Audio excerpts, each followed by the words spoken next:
Il n'y a pas d'un côté le design, de l'autre, tout est en relation. Et je pense que ce que font les artistes au moment, je pense à Bill Kahia par exemple, au moment où tout à coup ils découvrent tout ça avec l'école de Casablanca, ils vont découvrir le cuir pour lui, et puis ils vont découvrir les céramiques qui sont des supports à fabriquer, à faire, à façonner. Et en même temps, ils vont découvrir, Sharqawi par exemple, tout un répertoire, un langage.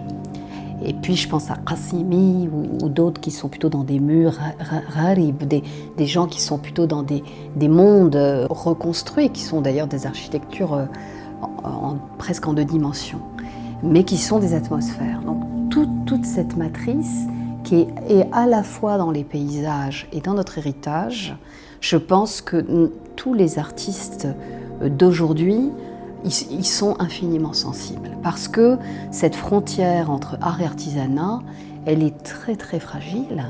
Et finalement, quand on regarde un objet, on ne sait plus où est-ce qu'on est.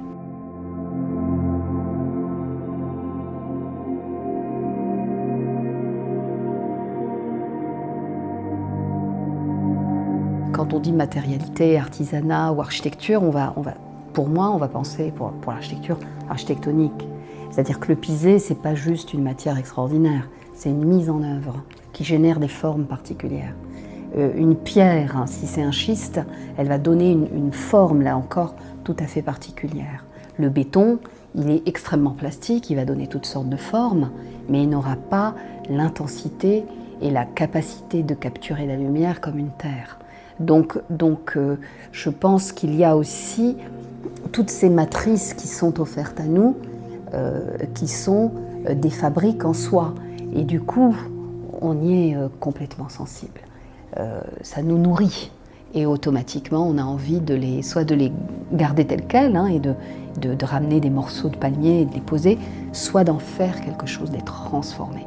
Et je pense que c'est là qu'il va y avoir à quel moment on est designer, à quel moment on est artiste, à quel moment on est architecte, et au fond, est-ce qu'on n'est pas un peu tout ça aujourd'hui dans notre modernité actuelle ?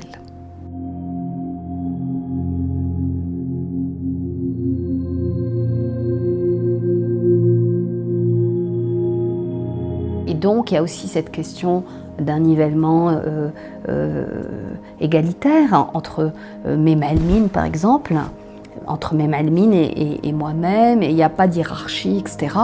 Et on est dans cet échange. Donc je pense que c'est ça qui pour moi est très important, c'est ce qui fait la force de ce pays, et c'est ce qui pour moi est le plus précieux. C'est-à-dire qu'aujourd'hui, il faut développer les filières, il faut développer les filières de la terre, il faut développer les pierres, l'usage de toutes sortes de fibres pour l'architecture. Et donc si on ne le fait pas, on va perdre ces artisans, on va perdre cette immense culture. Et si on est tout le temps dans la reproduction d'une esthétique et non pas dans l'écoute des vivants, hein, c'est-à-dire qu'on n'est pas tout seul là, eh bien, on s'atrophie. Et c'est ça sans doute l'intérêt de montrer des pièces comme celle-là, c'est de dire, voilà, qu'est-ce que c'est que cet objet ? Il est vernaculaire, et pourtant il est autre chose. Il est relié à la terre, il est essentiel. Il y a de la pierre, il y a des fibres, et il représente ces écosystèmes.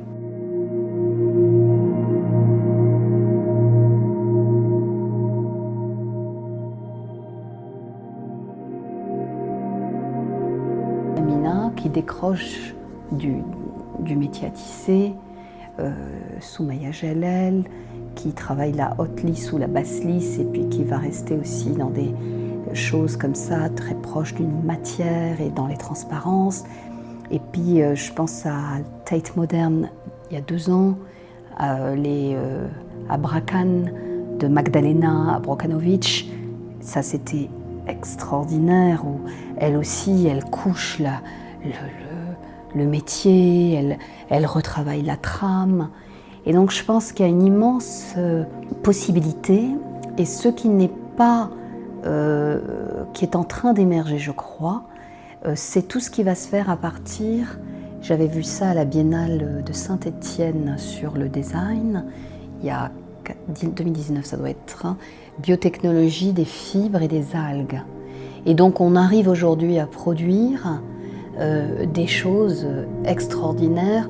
L'Ouma Fondation à Arles, pareil avec les biotechnologies qu'ils mettent en œuvre autour de Arles, sur les fibres de paille de riz, sur les algues et sur les nouveaux matériaux en créant des nouveaux plastiques, ou en tout cas ça ressemble à du plastique et c'est de l'algue.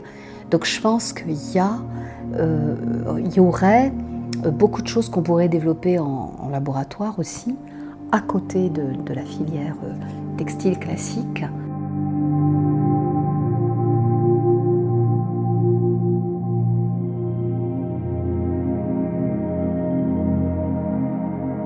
Ça aussi, c'est ces questions de réflexion sur le long terme et le vrai calcul. Quand on calcule un bilan carbone, on va calculer combien va coûter cette terre et on ne va pas calculer combien va coûter la fin du cycle de cette vie.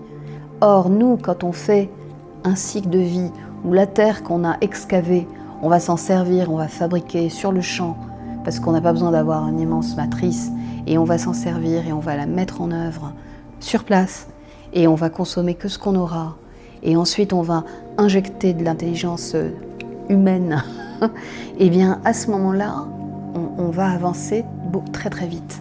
Et donc je pense que c'est ça le vrai enjeu. Le vrai enjeu, il est qu'est-ce qu'on fait avec la main aujourd'hui? Qu'est-ce qu'on fait pour valoriser l'homme? Qu'est-ce qu'on fait pour améliorer ses conditions sans le détruire?